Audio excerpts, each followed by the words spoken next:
Hey folks, it's Frithgar here, how you doing? Welcome back to Farming Simulator 19 here on Ravenport. We are going to carry straight on from where we left off in the last episode, so let's get to it. You've gotta love the look of this thing coming up the road. He doesn't like the road signs, but you gotta love it, right? That is absolutely amazing as he comes up through there with the plough and everything. Genuinely, it's a thing of beauty, isn't it not? Is that not a thing of absolute beauty right there? Let's bring you round this way. And then down here. Now, the big issue that we've got now is trying to get across this railway. I want to be able to go through properly through the road. I mean, I suppose, really, we ought to just go straight across there. Where's the train? We'll go straight across it. Rather than risk anything going horribly wrong, we will just go across that bit right there like that. I'm sure plenty of farmers would do the same. And I need to unfold it now. I'm going to bring that one out round like that. And I'm going to start the ploughing from this side. I'm hoping that I've made the right decision by starting the ploughing from this side. I don't think that I've got enough room to be turning round properly. I think that's going to be my main issue here, is I just don't have enough room to be turning. Helper H has completed their task. No, you really haven't. Okay, now it's not saying it's completed its task. It's going to lower it in there. It's going to do that weird thing where it lifts and lowers and like that. I don't know why hired help does that. It just lifts and lowers and lifts and lowers. It can't quite make its mind up as to what it's supposed to be doing, and it gets all confused. It's going to be alright now? Okay, now it's working. It generally does it when you've got like a triangle piece that you're trying to work. So that's going up across there, and that is working on that bit. But is it going to do... It might be that that's what it was doing with our cultivator, but because it takes so long to like raise and lower on that one, it would like pause and spend ages before it actually got to like doing the raising and lowering. It might be that it was just doing that and that's what was causing us the issue. I say might be. It could have been anything. Right, it literally could have been anything at all. This is the big question. Is it going to turn properly once it gets up this end? The last thing I want to do is have to go and resort to a really small plough. I mean, I'd go and get a lemkin, I suppose. And we could put the lemkin going. But ideally, I'd like to be able to use something like this and do this job properly. Right. You're getting to there, and it's doing the turn. It's doing all that okay. And we've got plenty of room on this end of the field in order to be able to turn fully. It's coming on round.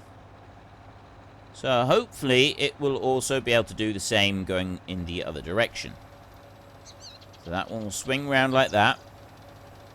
And then it'll pull out. And it'll get over to here. And this is the bit where it will decide it doesn't like it. And it will start doing that whole dancing in the ground thing. Nope.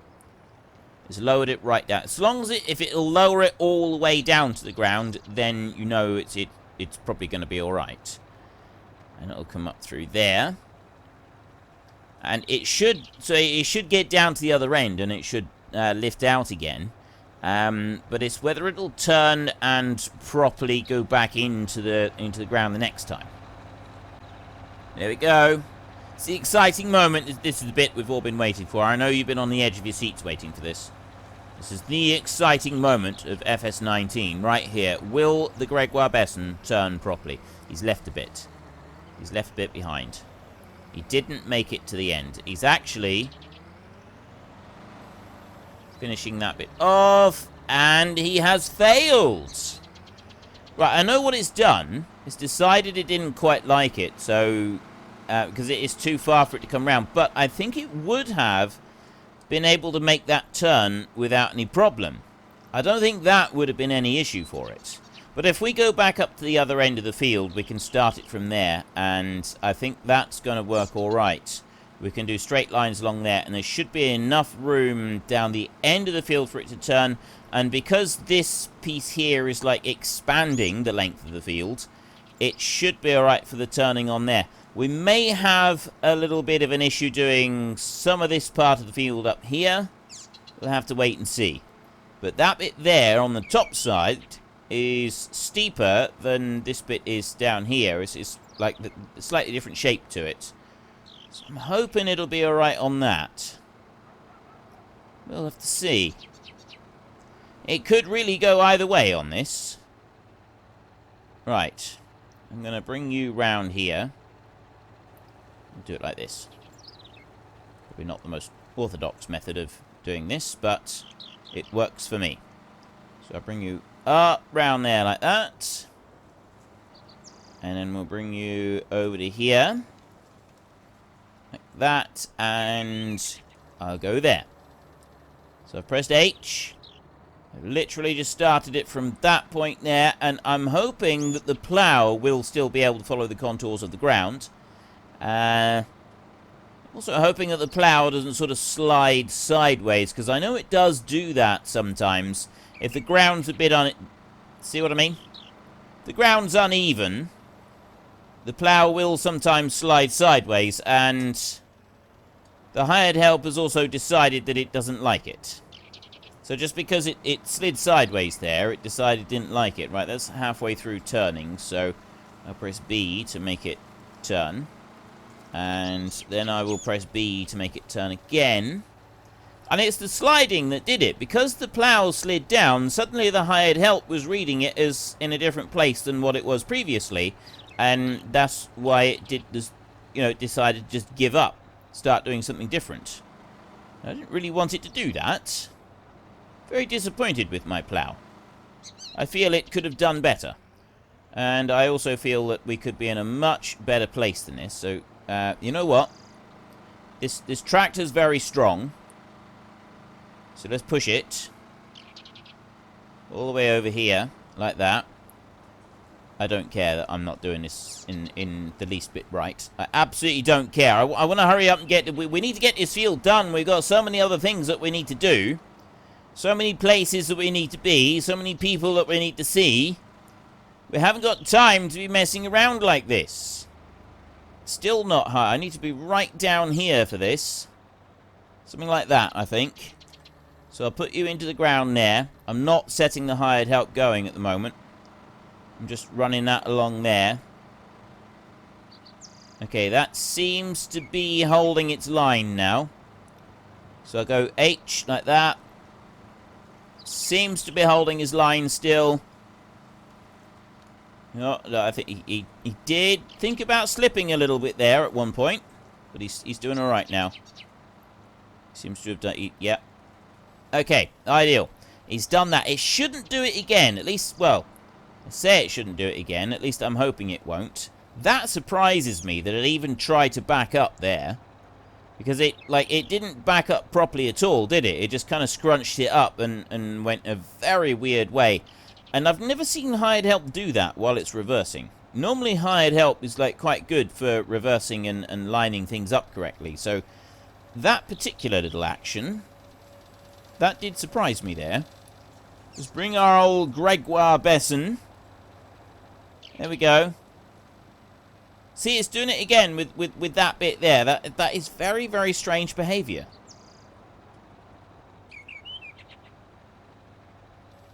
Now what? That is very strange behaviour. Right, it's because it doesn't like the angle of it or something. Right, I'll unfold it again and we'll try this once we down there. Like that. And I will bring this one round. It's probably the tree behind us is partly to do with this. And then I'll bring that around like that. So we want one wheel sort of in like that slightly. And then we'll bring you over to here. Right, go. You can do this. Now he should do this. So he should just go up there. So long as that plough doesn't drift like it did before, it should go all the way up to the other end. At least I'm hoping it will. And then it should turn around and it should come all the way back again.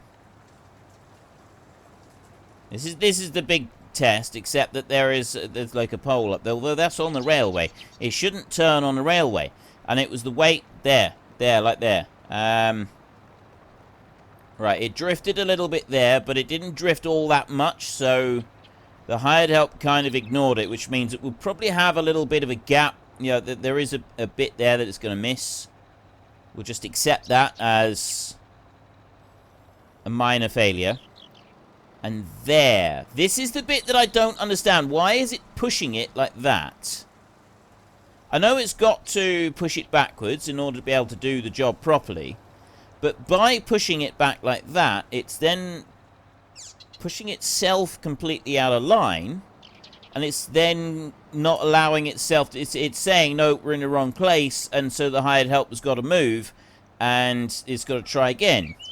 Let's just watch it line up here. I bet it does the same again. It'll get up there and then it will say, nope, we've got to back up because we're in the wrong place. Because where it's trailed, there, look. It's done exactly the same again, and that's pushed it out of line. Oh, no. No, it's gone back. It's gone into the ground there. It's just going to bring it up round. Ah. Okay, that is very weird. I've never seen it do that with any other hired help jobs. I've never seen it do something like that. Has anyone else had this issue? Or is it just like the shape of this field? Is that what's throwing it out? Or is there something else that's causing it as well? There's a bit of a dip there that it really doesn't like. I knew this plough would be, like, probably the worst possible choice for this field. Just because of how long it is. This type of plough, you really need a big flat field like the one over there. The one that we're thinking of buying. Something like this, we've got a lot of uneven ground. A huge, long plough like this is definitely not suited to the job. It's really not the one that you want to be using. And there we've got a load of trees and stuff, so it's gonna push it back. I think maybe if I'd gone up and down a little bit more before we'd changed anything round, it would have made life a little bit easier for us. But again, I'm quite sure. Let's just watch it come up round and see if it's going to do the same. Right, here we go. What is he going to do? He's almost definitely going to come up. See, if it would just drop it in there, right there, and then go for it, it would be fine. But it's not. It's pushing it like that because it wants to push the back of the plough up in a slightly different direction. And it doesn't like where the back of the plough is ending up. But this time, it's not trying to turn it round. Like last time, it tried to turn it round a little bit. I'm just going to leave this go now. We're going to let that one carry on. We've had a look at that one. And we're going to jump off down to the other plough. What's that doing? Oh, we'll jump down to the other plough a minute. And we'll do some work down with this one. Quite sure if that's all been cut properly there or not. So what we'll do, ploughed properly. So what we'll do is we'll start off just by coming up round that very top bit. And then we'll come down through here and tidy up this. And then as soon as we've done the tidying up with the plough, we'll get the cultivator going in here. And we'll also go and get our seed drill. We'll start the cultivator working. I'm thinking we'll probably put the cultivator on the lower part of the field. Well, actually, no. We will go round and we'll do a couple rounds around the outside, like we're supposed to. And then we will get the cultivator working the long runs down the bottom. And then after we've done that, we can go and get the seed drill. The only thing is, if we want the seed drill to be able to work the long runs up and down the fields... no, sorry. If we're going to want the seed drill to be able to go and do outside rounds first, we're going to wait for the cultivating to finish. And I'm kind of thinking we don't really want to do that. We want to get a move on and we want to get things planted. Now, the seed drill that we've got down here is going to be a bit too small for doing the work up in the top. So, we're going to be using a bigger seed drill up there. I'm thinking we will probably end up using the Big Bud to do all of that. We're going to get a cultivator and we'll use a Big Bud to do the cultivating. The Big Bud can just kind of be our big tractor up there. Because I've been having a little bit of a think. And, you know, I said that I was thinking that perhaps we should move on to our next map being like a really big scale map. So that we can go with really big scale machinery. But I'm getting a huge number of requests at the moment to go to this new map that has just come out, the Oakfield Farm. Is it Oakfield? I think it's Oakfield. The new one by Oxygen David. Now, I don't normally go for the hugely popular maps like that because they're covered by everybody. But it has literally just come out, and we are on the verge of moving to a new series. So for once, I might actually consider breaking my rule for not playing the maps that are hugely popular. I normally don't go for those maps because everybody covers them and they very quickly grow stale.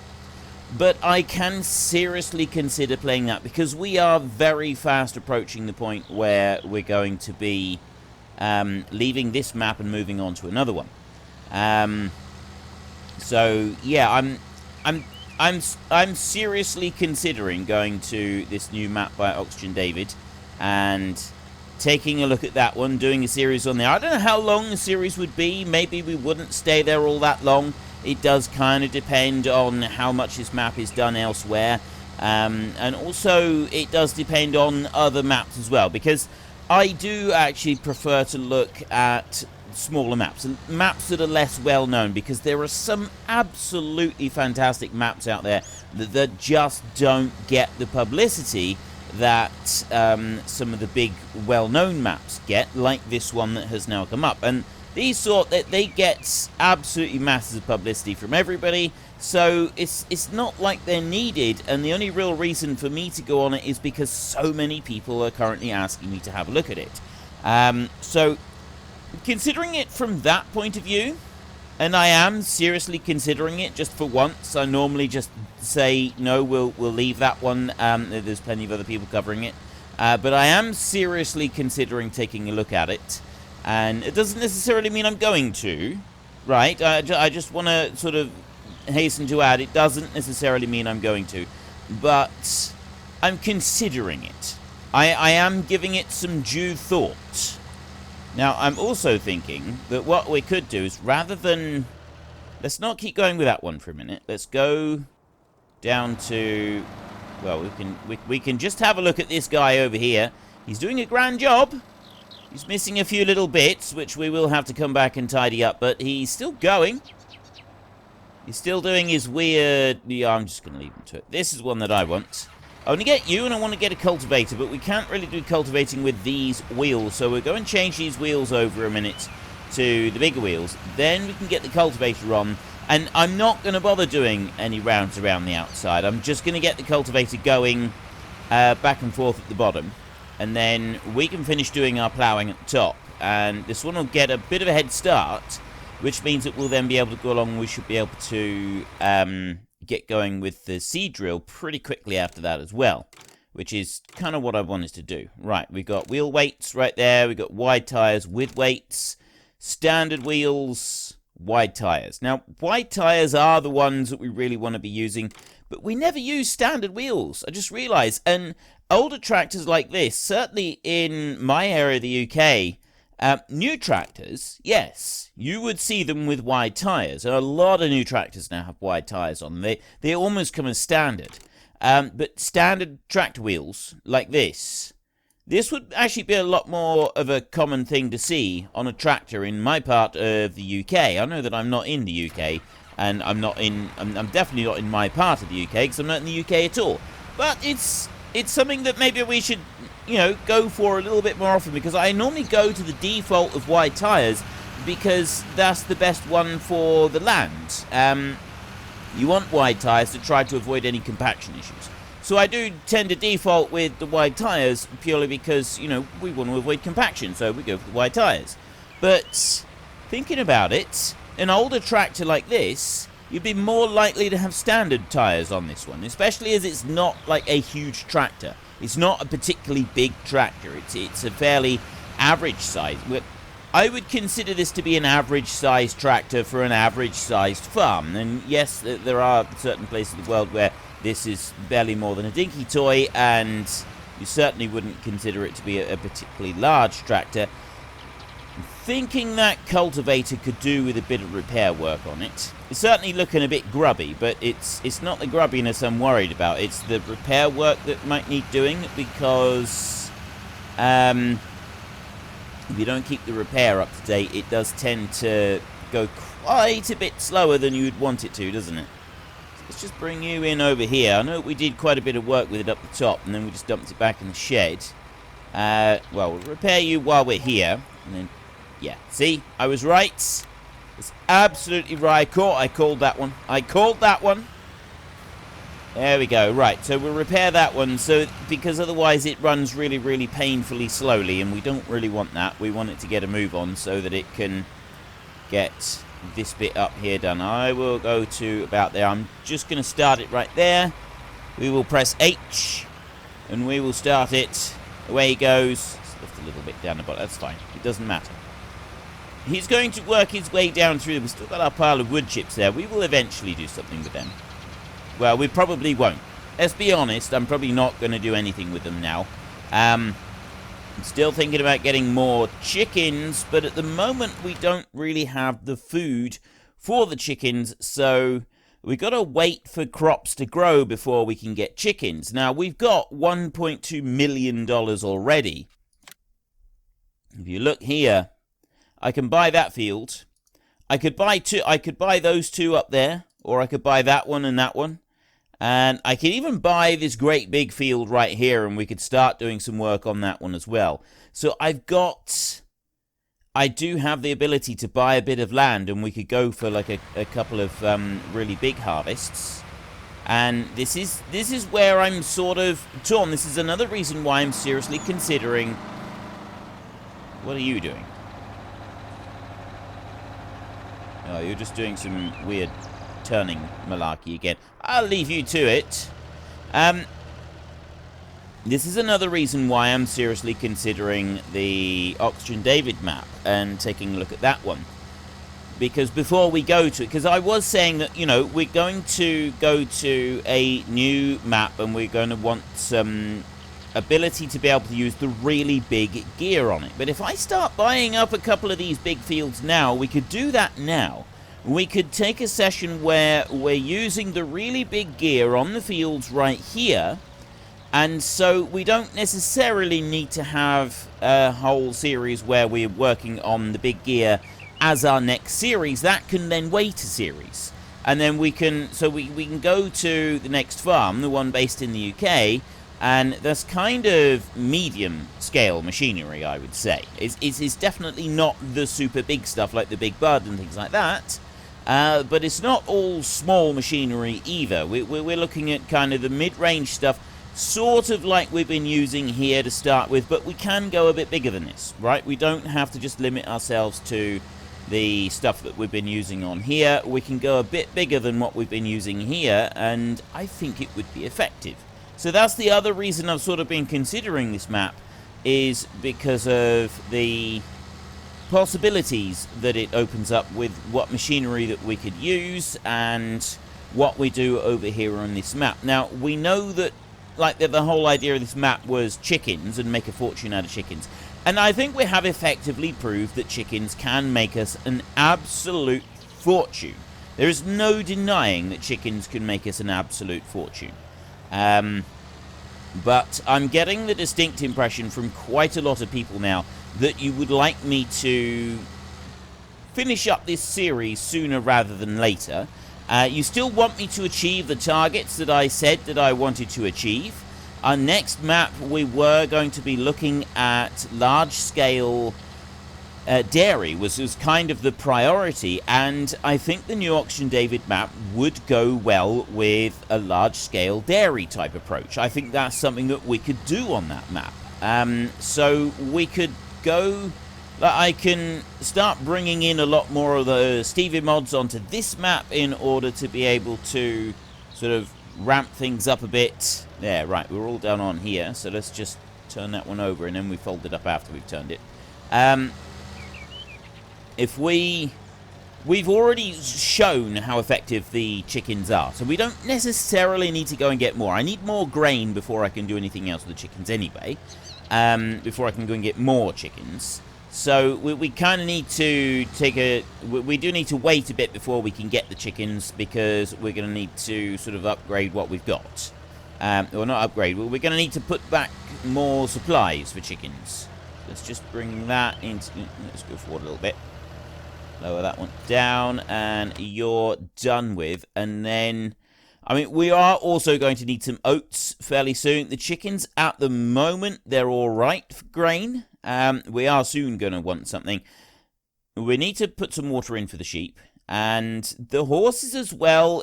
Oats, that's all right. And then the rest of it is just kind of, yeah, we will need to do something with it fairly soon. But we don't have to right at this moment. So we're doing all right with that. We will plant oats in this field right here. And then the field up the top, that one's going to be wheat. But what I'm trying to say in a rather long-winded way is that with this new map coming out, I think what we ought to do is buy up another field. We could buy another field. We could have the hired help. Right, we've got some hired help working down here, and we can use the bigger machinery on here as well. That one's stopped. That was not moving. Let's go. What are you doing? It's doing that magical thing that it likes to do, which I've never really understood why it does it, but it does. Right, lower you down. And we'll run up through, and then we'll see if we can get the hired help to just finish the ploughing off on this field. And we're going to be looking at ploughing the outside round. Like, if we go and buy another field over there, we're going to need to be looking at ploughing the outside round of it and sort of decide what we're going to do. Actually, right, I'm looking over here. That's oats. That's oats in that field right there. And it's ready to harvest. So if we go and buy that field, then we've got the oats ready for our next harvest. We don't need to plant oats there. We could plant wheat in there and wheat in there as well. So we get, like, 2 birds with 1 stone. We've got a huge wheat harvest. We could also go and buy ourselves a great big combine to do that, which I'm thinking a Stevie combine, just to speed things up a little bit. I know some of you don't appreciate the Stevie mods, and I'm not going to be using them a lot. I know I said that I'd probably use them a lot in my next series, but if we are... Like, I'm trying to get a balance of what people want here, so you do need to get into the comment section and talk about what you want. If I'm going for... Like, I can start using some Stevie mods in this series, and rather than sort of going to use the Stevie mods in the next series... Right, I can... See the ploughing here? It doesn't go well with this great big gregoire besson plough. It really doesn't. It really struggles with this. And on any kind of rough land, it struggles with this plough. It does do it, eventually, but you've got to present like a whole load of different angles to it in order to get it to work. And even then, it doesn't work all the time. But we ought to be able to just tidy up this bit. Our biggest problem is going to be getting this last little section done. I am wondering if it's going to be able to cope with it at all, or if we're going to just have to manually go over and do just about all of that. What I will do, we'll just finish this little slice right there. That's good enough. We've got... There's a couple of bits back there, it's like very small bits, but I think we can leave those without too much worry. So we'll start flipping the plough over, like that, as we go up through here. I can buy that field so that we can go and do a bit of cropping over it. So we can do a bit of combining over on that field. And if I bring you in around there like that, that's about the overlap I want, I think. Right. Well, there we go, folks. I'm afraid that's it. We've run out of time, which means that we need to head on home. So if you've enjoyed this episode, then please hit down below and give us a like. And if you really enjoyed it, then please tell your friends all about me. Get them to come and watch as well. That would be awesome. And until next time, thank you very much for watching. This is Frithgar. Goodbye, and see you later.